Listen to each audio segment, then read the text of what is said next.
train by day, Joe Rogan podcast by night, all day. Well, that brings up the thing that's going on this week with Conor McGregor. We got caught off guard last episode. Jamie and I were talking, and just out of nowhere, it was just breaking news.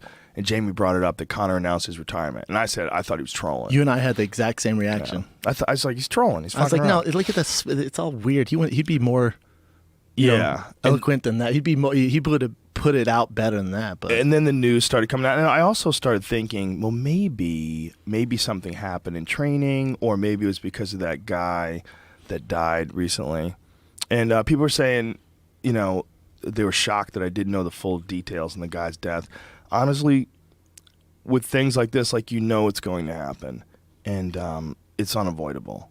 There's a certain amount of risk involved in any extreme sport. Plus, that's the exception. Yeah, it's going to happen. That's the exception. That's like being mad at peanut butter when someone dies. It's like I'm still going to eat peanut. It is the exception, but I was waiting for all the details to come out. I don't think they've done an autopsy yet. They don't think they know. Exactly No, I don't either. I didn't think that with Conor. And I don't know if I don't think it's sharing too much information. When Conor and I had lunch together, I was just talking about it, and he kept bringing up, it's a reoccurring theme when we were talking, he goes, the media, man, for this, it's such a beast. Yeah. He's like, I've done interviews before, but, it's different. He's not a guy where when any other fighter sit down and do an interview, they're really not selling the fight. They're talking about their camp, and they're doing the same thing over and over. Mm-hmm. Conor's a fucking master that we've never seen do it before. So he's coming up with original content nonstop. He's on, when he came on our podcast, he did the whole car wash. He was exhausted. And then when he came down, you could tell him he was thinking and just started spitting out gold. He's just a beast, man. So to have that guy fly around the world and do all this shit, I mean, at the end of the day, we got to remember, this is a sport. This is not the WWE. So to keep putting on the spectacle like it's similar to WWE, at some point you got to say, man, what these guys do it's a real, we're in the hurt business. He has to focus, man. And I just feel like, I think Conor's to blame too. Dana's to blame. I think both of them just need to talk. Because if Conor before is bad playing on him, bad playing on Dana, if he just went, dude, listen, I've sold this fight more than anyone, man. This is nuts. I have to. If I lose this next fight, I'm screwed. The problem is it sets a precedent now. If I'm looking at it as a businessman, if I was a businessman, let's pretend. Okay. I would say this sets a precedent. You can't let someone decide what press they do and what press they don't do. You have an obligation to fulfill certain responsibilities, like with the media. For sure. Like create hype. But the question is, when do those responsibilities move into a purely digital realm? And when do those responsibilities only in showing up places physically, old school, retro, going places? Because there's nothing wrong with the occasional press conference, right? No. But also, you could accomplish way more with a few fucking viral videos than you ever could going to some weird interview with two people that aren't MMA fans. And I think he made a really good point about that, doing these morning shows that they make them go do, where nobody knows who the guy is or the girl. No, they don't give care. a shit they about want the MMA. clicks. Yeah, they don't want to talk to him the way you want to talk to him or I want to talk to him. When I'm talking to Conor before a fight, I'm trying to find out what's going on in the head of a guy who's going to engage in one of the most exciting things that I'm going to see all year. No, you're not going on a morning show going, how about that cauliflower, huh? Yeah. How'd you get that? Shut the fuck up. But the also, girls like that. Oh, I know. But Conor's a guy where he's crossed over into pop culture. He's such a big star now. A tweet from him will hype the fight. I guarantee if Conor and Dana had a conversation and Dana was like, all right, man, I understand it's a big fight. Because you got to remember, if you were to lose this one, now you're losing your golden boy, the biggest star by far. By far. So if he could just focus, let's just let him focus a little bit. Well, I also feel like the magnitude of the dilemma that's in front of him and Nate Diaz is also very apparent. This is not a guy you can half-ass. And even if you are 100% ready, you've never even fought him at 100%. No. You fought him when he had 11 days' notice when he'd been drinking in Mexico. I mean, he posted It's a terrible photos. matchup, man. And then you want to fly him on a plane. Did anyone think, man, all right, if you're looking at But we're 3 months away, though. Okay, but still, Conor's exhausted, man, from doing all this stuff. And also, you know, I see some fighters go, it's our obligation to do these press conferences. Slow your roll, homie. You're not Conor McGregor press conference. It's a big difference. And, Right. And a loss to him, you're talking millions. And the UFC, if I'm looking as a businessman, I go, all right, man. He's going to do a press conference, but we're going to come to him. Did anyone think to do that?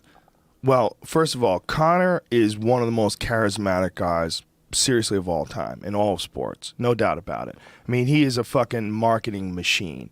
Like, they're just the quotes and his style. Joe, and his the way, tweet, his I don't mean flair. to interrupt you, but his tweet Yeah. is the biggest tweet by an athlete this year. Yeah. Beat Kobe Bryant's retirement Yeah. tweet. And you want him to go do a fucking interview for ESPN while they don't know the sport? Oh, I watch ESPN every morning. They were talking about LeBron James, the playoff game tonight. They interrupted this shit with breaking news to talk about Conor's not retiring. That's how big he is. Now, the PR team at UFC could not get this. They could not get this sort of attention, even if they want to. Conor can. It's a different age, man. Those old interviews, those press conference, you have a legit fucking superstar, man, who makes more money than anyone. The highest gates. Totally forgot what I was going to say. I had Sorry. a serious point. Sorry, brother. It's okay. Shit. Sometimes I just go. No, well, you have all good points, all valid points. And I get there's contracts, I get stuff like that, but there has to be where you can't have a pissing contest. You can't say, well, we're going to run it like a business this time and then not this time because it's good for the company. With Conor McGregor and this big of a fight, if he wins this, dude, you know how much more money you're going to make? Not the fucking press conference. Well, you're absolutely right that he's one of the most charismatic guys of all time. But Nate Diaz right now is goddamn gigantic. And I think as we're big going as to Conor. realize he's not as big as Not Conor. even close. But he's goddamn gigantic. He's huge. And See what happens if that's Conor part doesn't of that, fight. That's part of that fight. Part of that fight is that Conor is also fighting another mercurial superstar character. I agree, but especially now after the first fight. I agree, Joe, but let's say Conor doesn't fight at UFC 200 and let's say Nate fights Woodley or Robbie Lawler. Let me know how those ratings go. Let me know if you he's even not break. going to fight at 170. I don't Well, think. all right, let's say at 155. Let's say he Yeah. fights Dos Anjos. Let me know how those ratings go. Here's where it won't be as close. Oh, we wouldn't know even that. be a quarter of it. I wonder. It'd be close, maybe half. Well, That's half the makes power. sense, though. Maybe half. Half makes sense, but half would still be pretty spectacular. You know what? Not even half. I'm being generous. Yeah. And I love Nate He's Diaz. the biggest. There's no doubt about it. He's the biggest. Yeah, well, who knows? It's all speculation. But here's what's interesting. They offered the fight, apparently, to Nurmagomedov, but he can't take it because it's only 4 days after Ramadan. Fuck. Yeah. So he's very religious. So he does that Yeah. whole fasting. I had a buddy of mine, my friend Con Kaleli from back in Boston. He used to do that shit. Damn, he turned when down he a was title training. fight. He would do that. He would fast when he was training. It was crazy. You have certain rules where you're not allowed to eat anything. How does it go? You're not allowed to eat anything or drink anything. Sun up, sun down, right? Yeah, sun up, sun I have down. buddies who do it. Yeah, and you can't. There's no food or water. That's sun up, sun down. crazy. And then And- at like 6 p.m. they have this feast. Yeah, but it can weaken you. And so Habib said it'd be a real problem if you had to fight 4 or 5 rounds. And I get it. And I would love to see that fight. Habib Nurmagomedov versus Nate Diaz. Nurmagomedov. He's such a beast, right? He's phenomenal. Yeah. To us who are balls deep in the UFC world, Yes. No, you're right. ESPN ain't covering that fight. Dude, you should start a promotion. Look at you. You're a goddamn promoter. You know how to do this. I'm not. I've been through it, and when I see a guy like Conor who comes in once in a lifetime, if you think there's going to be another Conor McGregor, you're batshit crazy. I think when we invest in, it's the UFC, they keep going, I think you're crazy. I think Conor's a special dude, and I think there's a few other. I think Brock Lesnar was. I think Ronda's. There's very few players. Is it possible that this is a calculated gamble based on not thinking he has enough time to prepare for Nate? No, I don't think so. Impossible. Impossible. So this is just a matter of digging your heels into the ground and saying there's no way I can do this much press. 100%. I think he's just like, dude, I'm I'm exhausted. You want me on this world tour? Can I please get ready for this? It's not the WWE, man.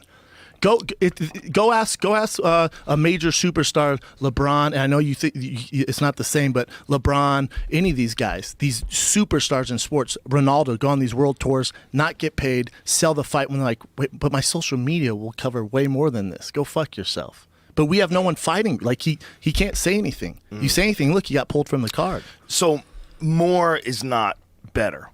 There's a certain amount. There's a certain amount you do.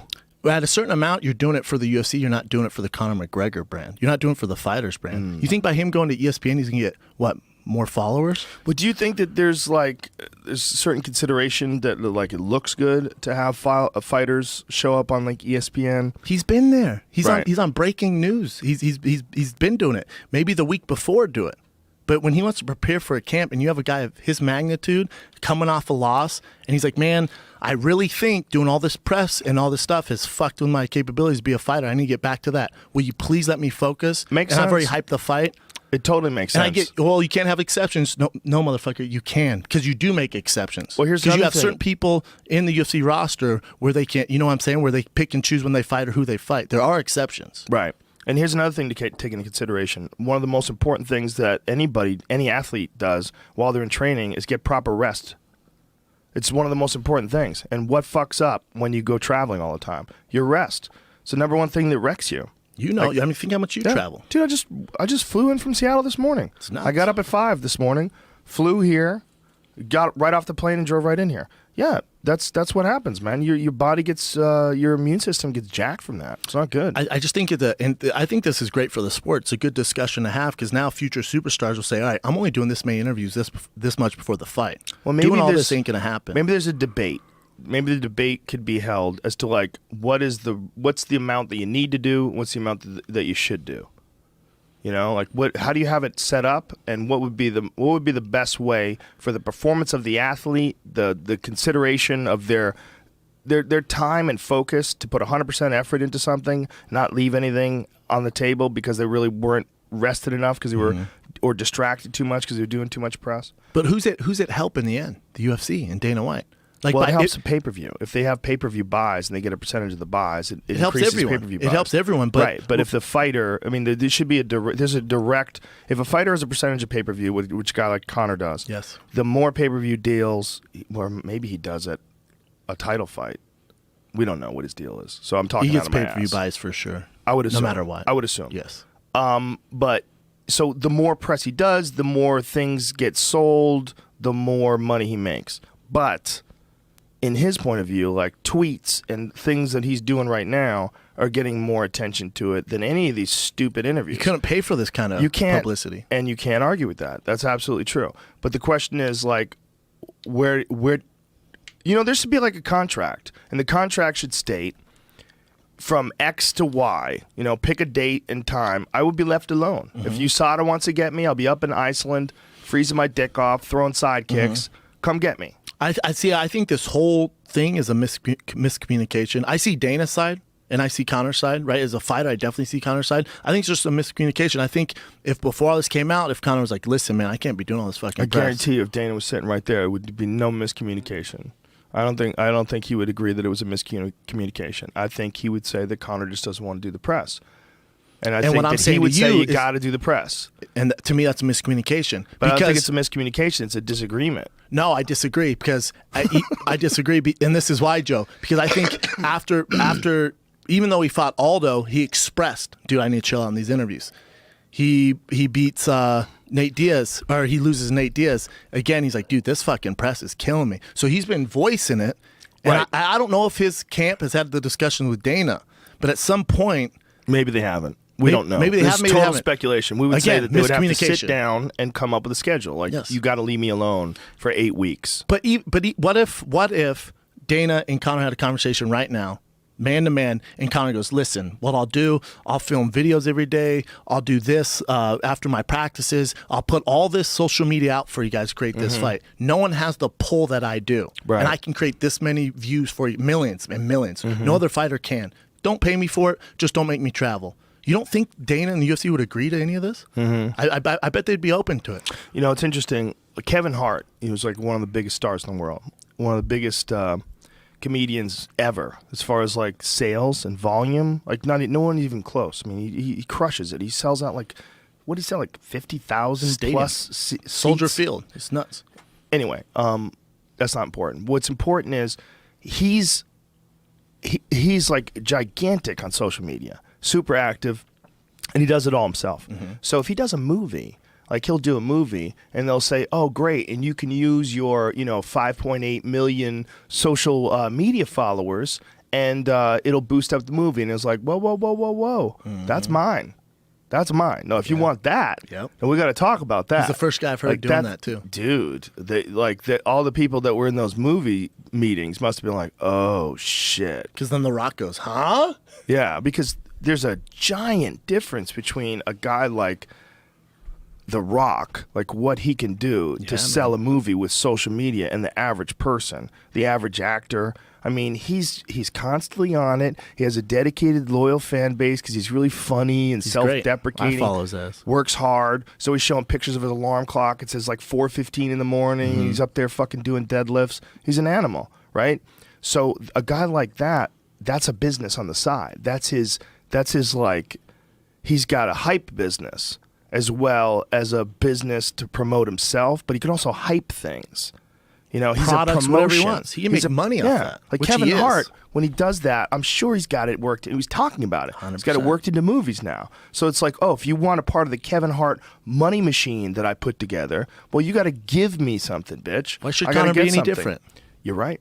You're right in that respect. As a superstar. Now, not every fighter can pull that card. You legitimately have to be able to sell out giant stadiums and be a superstar. Yeah, and he certainly can, especially if you give him the right matchups.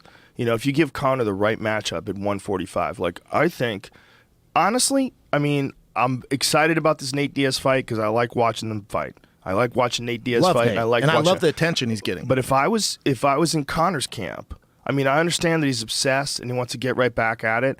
I would say go fight Frankie Edgar. Go fight Max Holloway. Mm-hmm. Have a rematch with Max Holloway. That shit would be epic. I agree. If whoever Aldo does, you know, they mix it all up, fight a rematch with Aldo. Mm-hmm. Aldo's been talking mad shit about him. Mm-hmm. You know, I think Aldo genuinely believes that he fucked up, and if he gets a hold of this dude this time, he can punish him. Which is awesome fight and awesome story. I want to see it. I want to see Conor's camp thinks those fights are still going to be there if he loses Nate Diaz. I think it takes some of the star power away. A lot of the star power already got taken away. It's too much of a risk. It's way too much of a risk. The star power got taken away in that second fight. Not 100%. Not 100%. He's still the biggest draw. But he was an assassin before that fight. Untouchable. Floyd Mayweather-esque. There was something going on. Like when he flatlined Aldo with one punch and then did it like it was nothing and smiled, and I was talking to him in the interview and he's just saying, you know, no power, no power.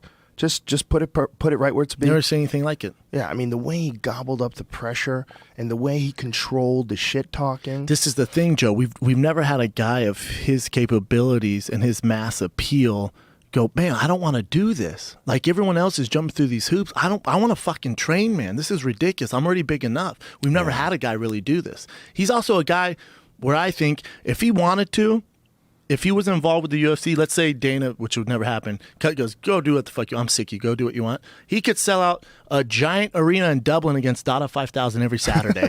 That's how powerful he is. That's what I think. Literally make more and more money.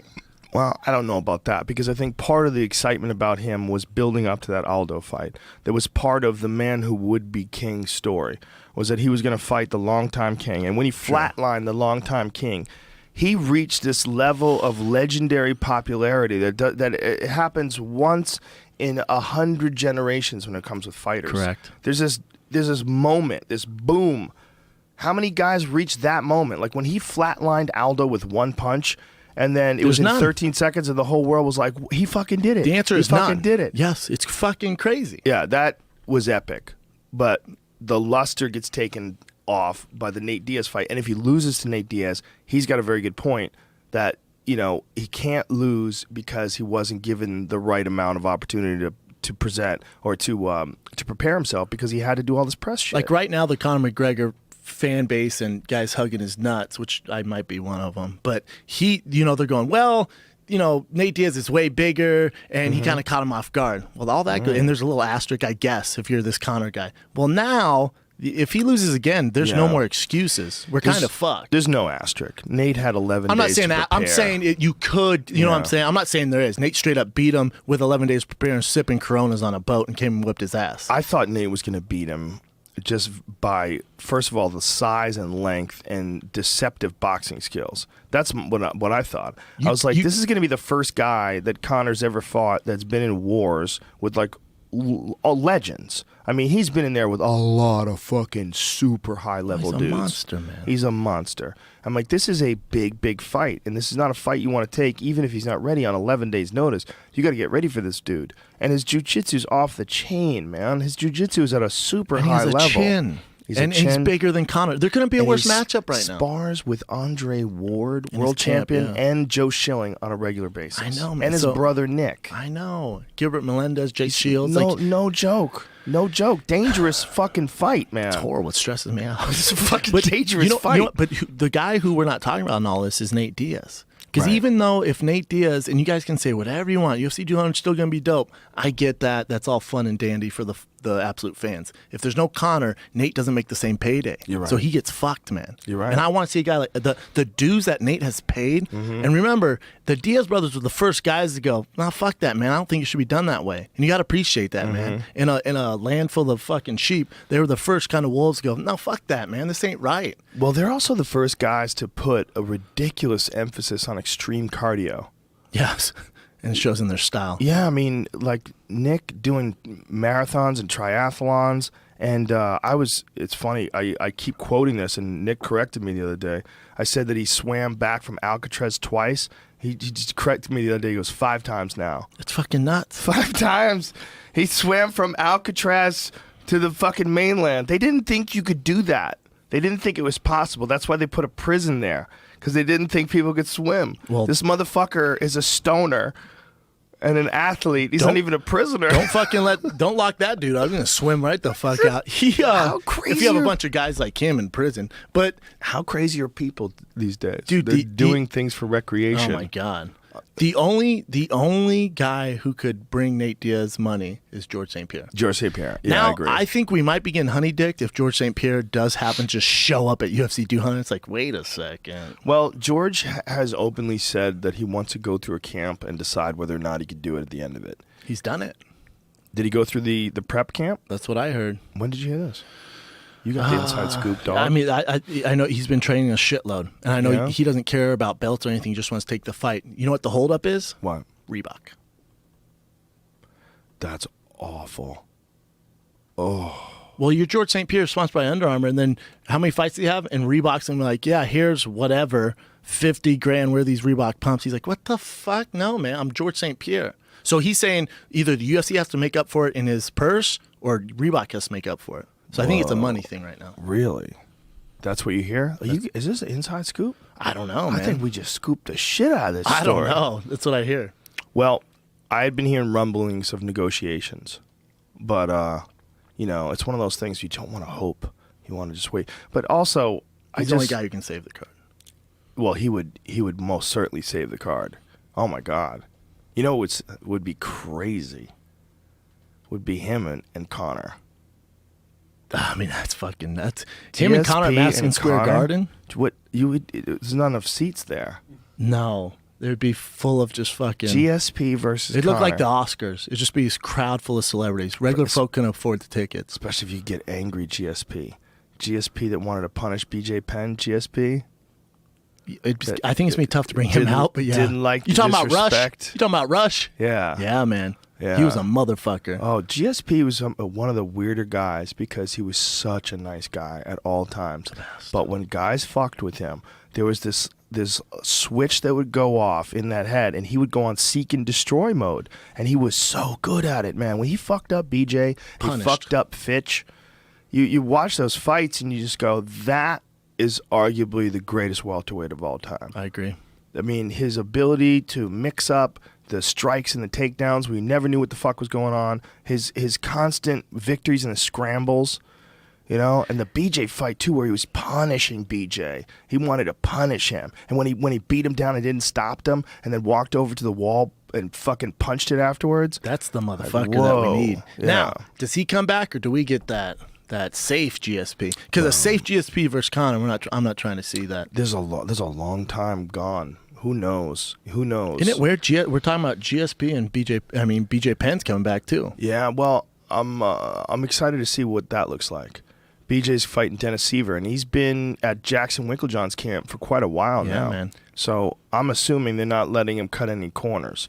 Oh, no. They're really running him through the real paces. Yeah, if you're at Jackson's, there's no cutting corners. If you do, you're just getting your ass mollywopped in there. You wouldn't be there that long. Right. You get back on a plane and go home. And why would he? I mean, he's been living out there for quite a while now. From Hawaii to Albuquerque, he better be pretty legit. GSP negotiating UFC return, but Reebok deal considered as roadblock. Yeah, there's a story. Yeah, man, I don't know. Just this whole thing bums me out. It's complicated. Yeah, we'll see. We'll see what happens. But man, I hope that would be the 200 to end it. I think you save him for Madison Square Garden. Fuck 200. Do you think that would be Nate versus GSP if Conor doesn't do the card? So Conor's not on the card anymore. He's off. Well, the card. today he said, I'm down to fight. He even goes, I will fly to New York and do a press conference, but then I got to go back. So he's given a little wiggle room. I think it's time to drop the egos, come to an agreement, and save 200 and let Conor fight Nate. Wait a minute. Is Brendan Schaub the reasonable one? How is this possible? Weird. Dude, how is this possible? Fucking ketogenic diet. The keto kid. He's super positive. He's clear-minded. I like everyone. And I hope they work that out for UFC 200. It would be an even better story if they worked it out. I bet you they do. Guarantee they do. I would almost guarantee they do. Or they do a GSP Nate Diaz fight. Then we got honey dicked. And then something smells fishy. Something smells fishy? For sure. If GSP's like, what? Hey, I've been training. What if they come with the cash? They come with that fucking Reebok makeup money. I bet you a Reebok makeup money. Here's a set of Reebok pumps and $6 million. There you go. Push it in. Push it in. We're all in for GSP for 2000. I bet they figure it out. Yeah. I bet you Conor ends up fighting a UFC 200. That's what I believe in, and I think Dana and the UFC brass is going to figure it out. I think GSP Nate Diaz takes its place, and they use it as a negotiating tool because the pay-per-view numbers are bigger than any of the Conor fights because the UFC has in fact grown through their strategy. See, I don't think the numbers beat Conor's. What if they do? Well, then then Conor's GSP and Nate Diaz. That you're like, ooh, Conor fucked up. Yeah, Conor fucked up. I don't think it beats his numbers though.